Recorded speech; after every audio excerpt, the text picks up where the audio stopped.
할렐루야. 네, 여러분 모두 진심으로 축복드립니다. 어느 한 남자가 있었습니다. 성급하게 막 교회로 뛰어 올라왔죠. 그리고 잠깐만요. 중단. 우리 윤 장로님 오셨네요. 우리 윤 장로님, 서울 생활 좋으세요? 네, 우리 함준자 권사님하고 우리 박수 드리겠습니다. 네. 제가 윤 장로님 매번 소개해드렸다고 해서 나도 소개받아서 외제 갔다 오려고 그러지는 마시고 테이프 돌려서 처음부터 다시 하겠습니다. 한 남자가 있었습니다. 서둘러서 교회를 왔죠. 그리고 그가 급하게 교회 계단을 뛰어 올라가면서 요란하게 이렇게 소리를 쳤습니다. 위령곡을 불러주십시오. 위령곡을 불러주십시오 라고 말이죠. 위령곡 여러분 아시죠? 죽은 자를 위해 슬프게 위로하며 부르는, 위로를 하기 위해 부르는 노래입니다. 죽음을 앞에 둔 노래죠. 사람들이 당황스러웠습니다. 분명히 죽은 사람이 없는데 누가 죽었단 말인가? 그래서 남자에게 묻죠. 누가 죽었습니까? 라고 말이죠. 남자는 전혀 생각하지 못했던 말을 합니다. 누가 죽었냐고요? 하나님이 죽었습니다 라고 말이죠. 사람들은 그제야 그 남자를 조롱합니다. 저 사람이 정신이 아닌가 보다. 하나님은 어떻게 죽어? 하나님은 죽을 수 없지. 하나님이 죽었다니 그게 말이 돼? 하고 욕을 합니다. 그래도 그 남자는 전혀 기죽지 않고 또박또박 아주 힘있게 한마디 한마디 외쳤죠. 여러분, 하나님이 죽지 않았다면 왜 교회들이 영안실이 되었습니까? 라고 말입니다. 그러니까 이 남자가 진정으로 외치고 싶었던 것은 신학적인 얘기도 아닌 것이고, 하나님이 참으로 죽었다 하는 사실을 말하는 것도 아니고, 하나님이 죽은 것이 아니라 하나님을 믿는 하나님의 백성이 죽었다 하는 것을 그렇게 표현한 것입니다. 토니 캠펄러라고 하는 분이 계십니다. 하나님의 시간을 잡아라 라는 책에서 이 토니 캠펄러 목사님이 이런 말씀을 했죠. 이 시대는 죽어가고 있다. 그런데 죄 때문이 아니다. 그것은 열정의 결핍 때문이다 라고 말이죠. 부부관계가 소원해진 것도 서로의 사랑에 대한 열정이 식어졌기 때문입니다. 자녀에 대한 우리의 마음이 멀어지는 것도 그 열정이 식었기 때문이죠. 교회의 죽음을 의미하는 이 시대에 왜 교회가 죽었을까? 진짜 교회가 죽은 것이 아니라 교회를 구성하고 있는 그리스도인들, 그들의 열정이 식었기 때문이다 하는 것입니다. 토니 캠펄러 목사님은 이런 말씀을 하셨지만 이미 오래전 2000년 전에 사도 요한이 환상을 본 가운데 요한계시록 3장 16절에서 라우디게아 교회를 향하여 이런 말씀을 했습니다. 너희는 뜨겁지도 않다. 그렇다고 너희들은 찬 것도 아니다. 너희들은 그저 미지근할 뿐이다. 그래서 주님이 하시는 말씀을 전해주었죠. 그렇기 때문에 주님이 그런 너희들을 토해 버릴 것이다. 물론 차라는 말은 아니겠죠. 그러나 우리는 정말 뜨겁지도 않고 찬 것도 아닌 것 같은, 오른쪽도 아닌 것, 왼쪽도 아닌 것, 그렇다고 중요한 중용을 지키는 것, 균형을 이루는 것도 아닌, 우리는 엉거주춤한 어정쩡한 포지션을 취할 때가 너무나도 많이 있습니다. 존 카베라고 하는 신학자가 있는데요, 이 사람이 현대교회를 진단하면서 현대교회가 앓고 있는 심각한 열적인 질병이 있다 하면서, 그는 하나님의 교회 살리기라는 책에서 그 영적 질병에 이런 명칭을 붙였습니다. 그것은 미지근함의 병이다 하는 것입니다. 그가 라우디게아 교회를 말하며 한 말이기도 한데요, 미지근함의 병, 미지근합니다. 뜨거우면 우리는 깜짝 놀라 손을 꺼냅니다. 물이 차가우면 우리는 정말 놀라서 견딜 수 없어서 발을 뺍니다. 그러나 미지근합니다. 열정이 없는 겁니다.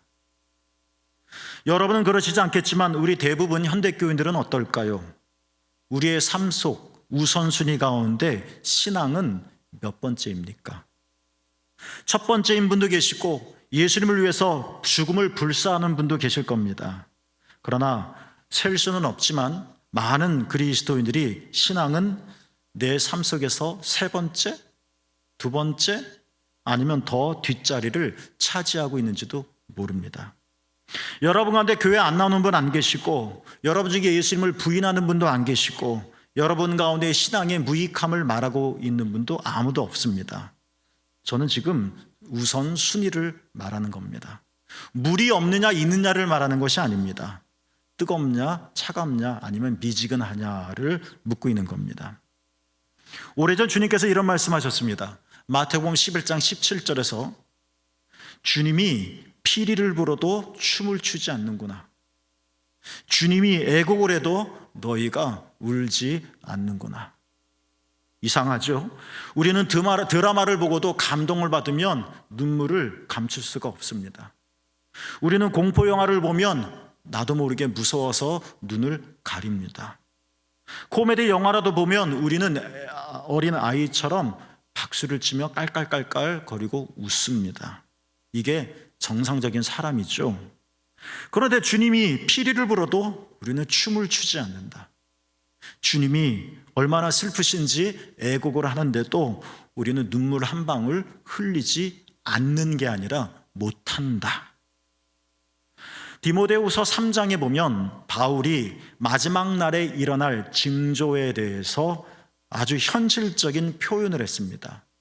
말세 때 이러한 징조가 있을 거다, 이러한 징조가 있을 거다라고 실감나는 그냥 초자연적인 징조와 같은 이야기가 아니라 우리가 늘 삶에서 정말 그래 하는 그런 이야기를 해주는데, 그 중에 하나가 뭐냐면 너희가 돈을 사랑하며 교만하며 부모를 사랑하지 않으며 이런 말도 쭉 나오면서 그 중에 하나가 뭐냐면 디모데후서 3장 3절에 보면 너희가 무정하다 하는 겁니다. 무정하다. 추워도 춥다는 말 안 하고, 더워도 더운 줄 모르고, 슬픔을 봐도 우리는 멍멍하고, 우리는 기쁜 뉴스를 들어도 춤을 추지 않는, 어쩌면 우리는 신앙의 깊은 곳으로 들어가 본 적이 없는지도 모르겠습니다.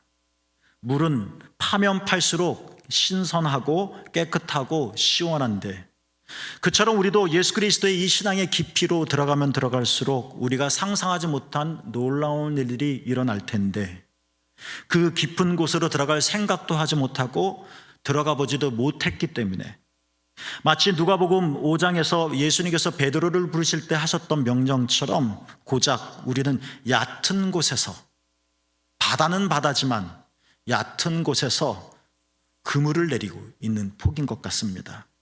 그렇게 우리는 하루 종일 수고를 했기 때문에, 얕은 곳에서 고기를 잡고 있기 때문에 우리는 한 마리도 얻지 못합니다. 우리는 신앙의 맛을 이런 의미로 경험하지 못합니다. 그래서 우리는 쉽게 무기력합니다. 예수님을 믿어도 우리는 아플 수 있고, 엘리야처럼 우리는 우울해질 수도 있으며, 우리는 생리적인 여러 가지 현상들로 인하여 삶의 고통을 경험하기도 할 겁니다. 우리는 그것을 초월하여 산다는 것을 드리는 말씀이 아니라, 우리는 정말 주님의 깊은 곳으로 들어가 본 적이 있을까? 주님의 중심으로 말입니다. 여러분에게 다른 이야기를 한번 소개해 드리려고 합니다. 우리 믿음의 선배들 이야기인데요, 사도행전 3장과 4장에 나오는 베드로와 요한 이야기입니다. 그 시대는 우리보다 훨씬 환경적으로 살아가기에 신앙적으로 여건이 넉넉하지 못했습니다. 시퍼런 박해와 죽음의 칼이 눈앞에 늘 언제나 얼씬거렸고, 예수 믿는다는 것을 말하기조차 두려운 시대였고, 그때는 텔레비전도 없었고 핸드폰도 없었으며 비행기도 자동차도 없었습니다.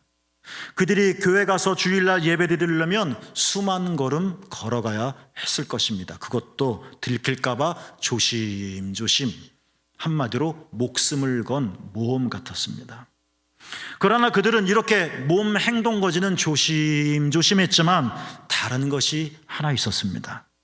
그들은 살아 있었습니다. 그 이야기가 사도행전에 나옵니다. 오늘은 3장과 4장을 한번 살펴보려고 합니다. 오후 3시가 되었습니다. 기도하는 시간이었습니다. 베드로와 요한이 기도하기 위해 성전으로 올라가고 있습니다. 성전 앞 미문에 이르렀는데 거기에 나면서부터 걷지 못하는 사람을 만나게 되었습니다. 그는 태어나면서부터 걷지를 못했으니 평생 그렇게 살았을 겁니다. 인간구실 못했을 것이고 경제활동을 한 번도 하지 못했을 겁니다. 그래도 살아야 하니 이렇게라도 벌어야 되겠죠? 성전에 올라가는 사람에게 구걸을 합니다. 성전에 기도하러 예배로 올라가는 사람이 그래도 마음이 좀 착해지지 않을까 싶어서 효력이 있었을 것이다 생각이 있었을 겁니다. 실제로 그랬을 것 같습니다. 그런데 베드로와 요한이 이 거룩한 마음을 품고 성전에 올라가는 중에 나면서부터 걷지 못하는 사람을 만나고 그를 깊이 바라보고 이런 말을 했습니다. 유명한 말이죠. 함께 읽어볼까요? 씩씩하게 읽어봅시다. 시작.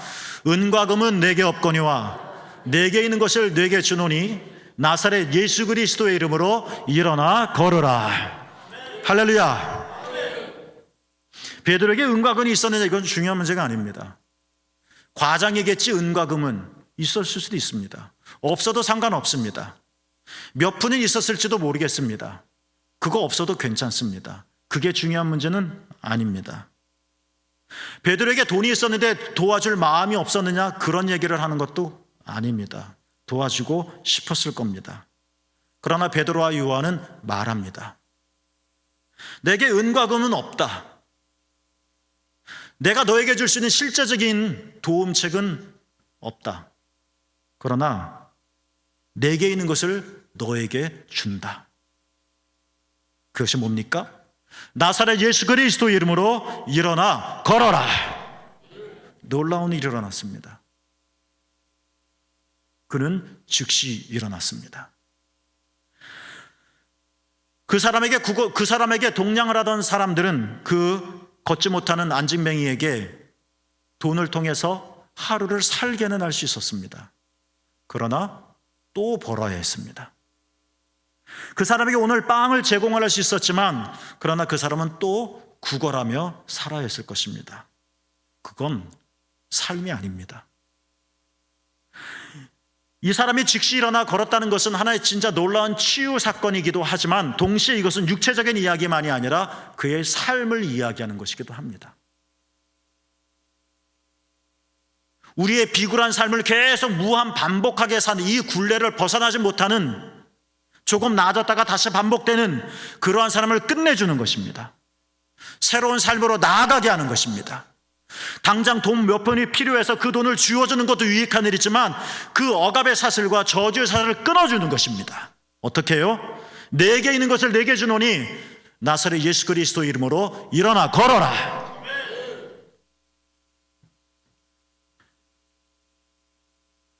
사도행전 3장 12절에 보면 이 희한한 광경을 보고 사람들이 놀랬다 여겼습니다.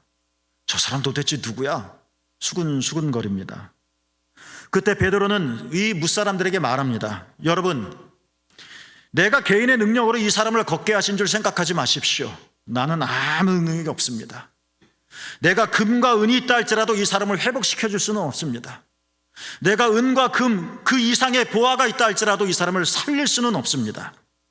내 능력이 아닙니다. 그러면서 더 또박또박 고개를 갸우뚱거리고 불신의 시선으로 바라보는 사람들에게 이렇게 말을 합니다. 함께 읽겠습니다. 시작. 그 이름을 믿음으로 그 이름이 너희가 보고 아는 이 사람을 성하게 하였나니. 할렐루야. 그 이름을 믿음으로. 예수 그리스도의 이름입니다. 종교 지도자들은 제자들이 예수님의 이름으로 가르치고 전하는 것을 싫어했습니다. 그래서 그들을 가두었습니다. 그리고 법정에 세웠습니다. 말이 법정이지 여러분 피고인으로 피의자로 법정에 서본 적이 있으십니까? 검사 앞에 서본 적이 있으십니까? 죄 지은 것도 없는데 얼마나 떨리는 줄 아십니까?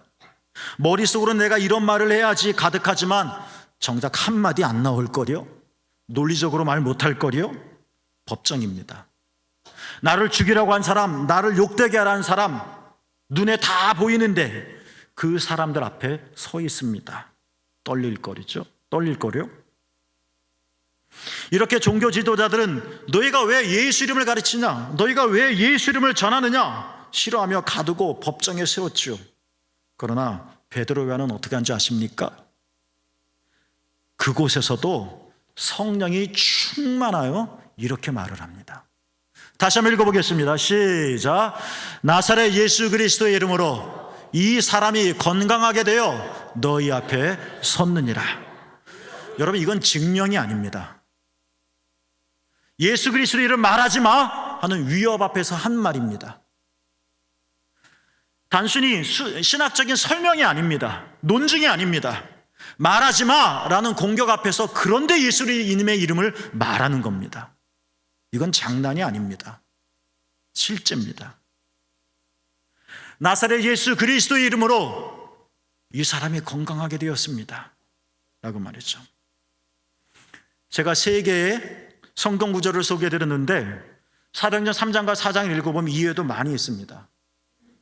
이미 눈치채셨겠지만 이 세 개의 성경 구절 중에 공통점이 뭘까요? 예수 그리스도의 이름입니다. 예수 그리스도의 이름. 베드로와 요한은 예수 그리스도의 이름을 말할 때마다 빠뜨리지 않았습니다. 광신자이기 때문에 그렇지 않았습니다. 삶을 뚝 떠나서 이상한 신앙생활하는 사람이기 때문에 그런 것이 아니었습니다. 초대교회 교인들은 존경받는 사람들이었습니다. 그들의 삶은 진짜 바랐습니다. 그래서 로마 사람들도 감동을 했을 정도였습니다. 우리보다 훨씬 잘 살았습니다. 그런데도 그들은 말하지 마 하는데도 예수님의 이름을 한 번도 빠뜨리지 않았습니다. 왜? 반복할 수밖에 없었던 걸까요?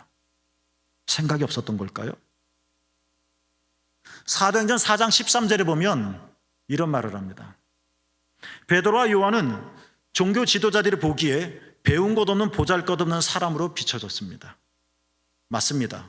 베드로와 요한은 제사장들에 비해서 아무것도 학식이 충분하지 못했습니다.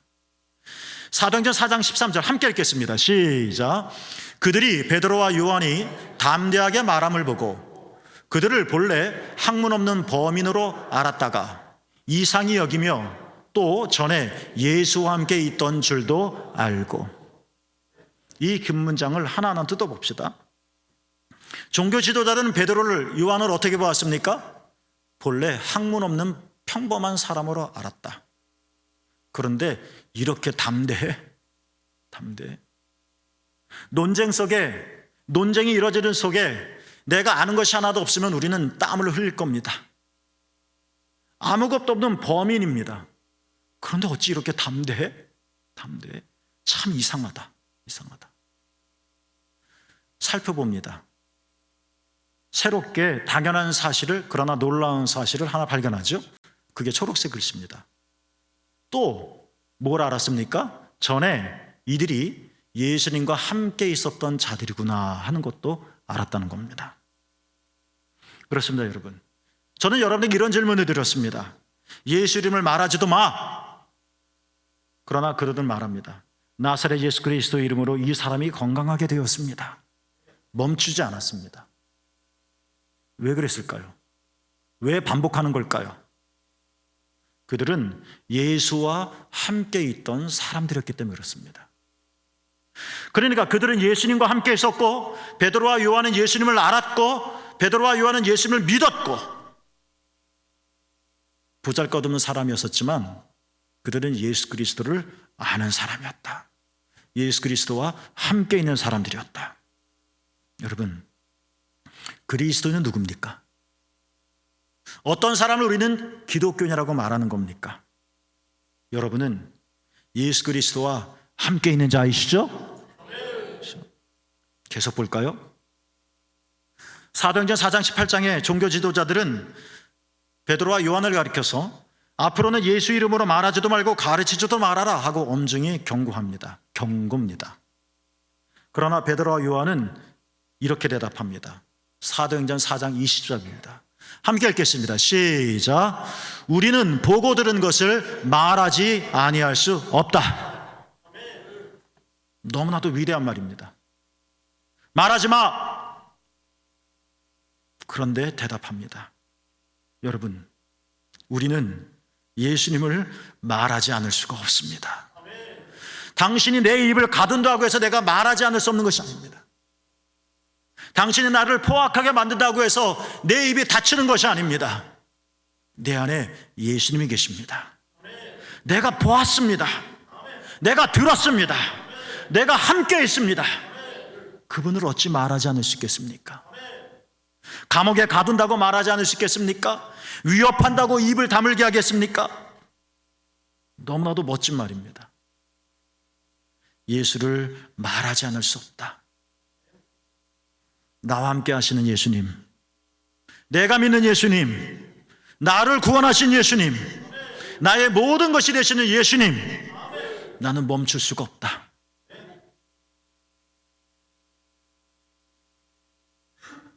아까 존 카베 얘기를, 설도 얘기를 했는데, 존 카베라고 하는 신학자가 현대교회가 앓고 있는 미지근함의 영적인 헤아릴 수 없는 깊은 질병에서 어떻게 고침을 받을 수 있을까에 대해서 존 카베라는 신학자가 이렇게 말을 했습니다. 예수 그리스도에 대한 신앙을 회복하는 것이다 라고 말이죠. 우리가 이루어야 될 것은 무엇입니까? 예수 그리스도입니다. 하나님은 죽지 않으셨습니다. 주님을 믿는 우리가 죽은 것뿐입니다. 우리가 죽었다는 것은 심장이 멈췄다는 이야기가 아니라 거룩한 열정이 없다는 겁니다. 미지근하다는 겁니다. 팔딱팔딱 뛰는 이 흥분이 없다는 겁니다. 무정하다는 겁니다. 예수 그리스도 이름을 말하려고 하다가도 누가 뭐라 그러면 입을 쏙 다무는 이 뜨거움이 없다는 겁니다. 이 극한 상황에서도 예수님의 이름으로 일어나 걸어라 라고 말할 용기가 없다는 겁니다. 우리는 예수님과 함께한 경험이 없는 겁니다. 우리가 진하게 벗고 진하게 들은 예수 그리스도 이름이 부족하다는 겁니다. 미지근하다는 겁니다. 그러나 베드로와 요한은 달랐습니다. 힘겨운 삶이었지만, 참으로 어려운 신앙생활이었지만 그들은 보았습니다. 그들은 들었습니다. 그들은 예수님과 함께 있었습니다. 그래서 그들은 말하지 않을 수가 없었습니다. 여러분에게 예수님은 누구십니까? 무엇이 우리를 살리게 합니까? 더러는 교회가 너무 보수적이라고 하는 말을 듣습니다. 그러면 교회가 이제 진보적이면 회복되는 걸까요? 반대로 말하는 분이 계십니다. 교회가 지나치게 진보적이지 않아요? 그러면 교회가 우크릭하면 다시 살아날 수 있는 겁니까? 어떤 사람이 이렇게 말합니다. 교회가 지나치게 이성적인 것 같아요. 또는 교회가 지나치게 감정적인 것 같아요. 그러면 그 반대로 돌아가면 교회는 숨을 쉴 수 있는 겁니까? 교회가 더 많은 사회에 관심을 갖고 봉사를 해야 됩니다. 네, 이 모든 말씀이 다 맞습니다. 우쪽에 치우쳤으면 왼쪽으로 넘어가야 될 것이고, 왼쪽에 편향됐으면 우측으로 돌아가야 할 것이고, 이성적인 사람은 감성적이어야 할 것이고, 지나치게 감성적인 사람은 이성을 차려야 할 것이고, 교회는 문을 열고 사회에 대한 보다 더 많은 관심과 헌신을 쏟아부어야 할 것입니다. 틀린 말 하나도 없습니다. 그러나 여러분, 그렇다고 살아날까요? 그렇다고 우리가 숨을 쉴 수 있게 되는 걸까요? 여러분은 여러분의 열정을 어디에 쏟고 계십니까? 내가 어디에 열정을 쏟고 있을까? 그것은 여러분의 생각이 머무는 곳, 여러분의 감정이 일렁이는 곳, 여러분의 에너지가 사용되는 곳, 그곳이 여러분의 열정이 향하여 있는 곳입니다. 여러분은 어디에 흥분합니까? 여러분은 어디에 생각이 머뭅니까? 여러분은 어디에 시간과 에너지를 사용하고 계십니까? 그리고 그것에 여러분은 만족하고 계십니까? 예수님을 향한 열정, 우리의 열정이 예수 그리스도를 향한다면 사도행전에서 본 것 같이 그것은 거룩함이 되어집니다. 그래서 걷지 못한 우리 일으켜 세웁니다. 베드로와 요한이 우리는 말하지 않을 수 없다, 이 가슴 벅찬, 누가 시켜서가 아니라, 누구의 강요에 의해서가 아니라, 교리적인 선언이기 때문이 아니라, 내가 말하지 않으면 창피하기 때문이 아니라, 그냥 습관적인 말이 아니라 뭔가 울림이 있는 깊은 통에서 우러나오는, 내 영혼 깊은 곳에 퍼져나오는, 내가 보았기 때문에, 내가 들었기 때문에, 내가 함께했기 때문에, 내가 배웠기 때문이 아니라, 나는 예수님에 대해서 말하지 않을 수 없습니다. 이 말은 이 세상을 떠나 산속 깊은 곳으로 가라는 얘기도 아니고, 꼴보수가 되라는 이야기도 아니고, 사회주의 운동자가 되라는 이야기도 아니고, 감성적이나 이성적이 되라는 이야기도 아니고, 그걸 넘어서는 겁니다. 좀 보수적이고 좀 진보적이면 어떻습니까? 좀 이성적이고 감정적이면 어떻습니까? 여러분, 그게 중요한 문제가 아닙니다. 여러분, 내가 예수를 말하지 않을 수 없다. 우리의 열정은 어디를 향하고 있느냐는 겁니다. 모든 열정이 우리에게 유익하겠지만 진짜 우리를 살리는 열정, 비유컨대 은유컨대 내 삶이 안전뱅이처럼 꼼짝없이 그 자리만 지키고 구걸하는 이 인생을 누가 나를 살릴 것인가?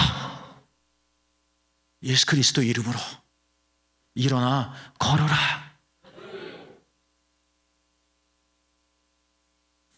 사도행전 4장 13절에 베드로와 요한은 담대했다고 했습니다. 세상이 나를 한없이 공격하고, 세상에 어마어마한 사람이 나를 위협하고, 나를 우겨싸며 나 한마디 제대로 하지 못하게 하고,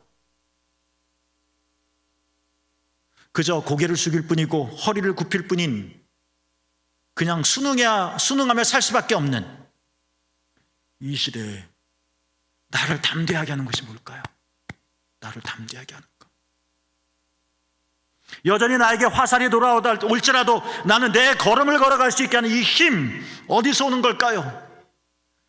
배운 것이 없는 자인 줄 알았는데, 범인인 줄 알았는데 담대하게 말한도다. 무모한 건가요? 엉뚱한 건가요? 오직 나사렛 예수 그리스도 이름으로 우리는 담대해질 수 있습니다. 사도행전 4장 4절에 보면 이 중간쯤에 이런 얘기가 나옵니다. 남자 어른만 5,000명이 되었더라. 처음의 시작은 마가의 다락방에서 12명이었습니다. 그러나 그것이 늘고 남자 어른만 5,000이었더라. 저는 지금 숫자 장난을 하고 싶지는 않습니다. 5,000명이 되든 10,000명이 되든 아니면 500명이든 50명이든 상관없습니다. 12명이 200명이 늘어났더라. 이사야가 오래전에 예언했듯이 너희의 장막터를 넓혀라. 우리의 삶의 터가 넓어지는 것입니다.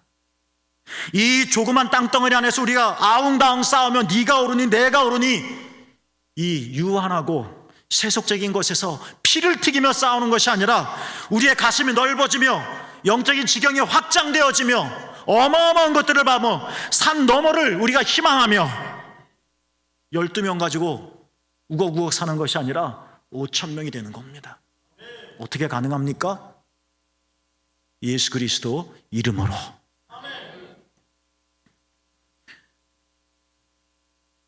미지근한 병에 빠진 교회들, 여러분, 하나님이 죽은 것이 아니라 하나님의 백성이 죽었습니다 라는 외침, 우리는 어떻게 나갈 수 있을까요? 정치적인 노선을 정하면 됩니까? 사회적인 운동을 하면 됩니까? 심리적인 위안을 찾으면 되겠습니까? 네, 다 도움이 됩니다. 필요한 겁니다. 그러나 본질을 놓쳐서는 안 될 것입니다. 내가 태어나지도 않았는데 꿈꾼들, 아무 소용없는 부질없는 짓입니다. 태어나야 꿈이고 뭐고 가능하죠. 그리스도 예수 이름으로 내가 거듭나고, 그리스도 예수 이름을 우리가 진정으로 회복하고, 내가 그 이름을 보고 내가 그 이름을 들었고 내가 예수님과 함께합니다. 말하지 않을 수 없습니다. 우리 그리스도인들이 이러한 거룩한 열정을 한 사람 한 사람마다 품게 될 때, 부정하지 않고 품을 때 교회는 살아납니다. 하나님은 영광 받으실 것입니다. 베드로와 요한은 하나의 해프닝이 아닙니다. 예수를 말하지 않을 수 없는 그 사람들을 통해 일어난 하나님의 위대하시고도 놀라운 사건인 것입니다. 이 사건이 여러분에게 일어나기를 축복합니다. 예수 이름으로. 예수 이름을 말하지 않을 수 없다. 우리 안에 그냥 열정이 아니라 이 거룩한 열정이 일어나기를 원합니다.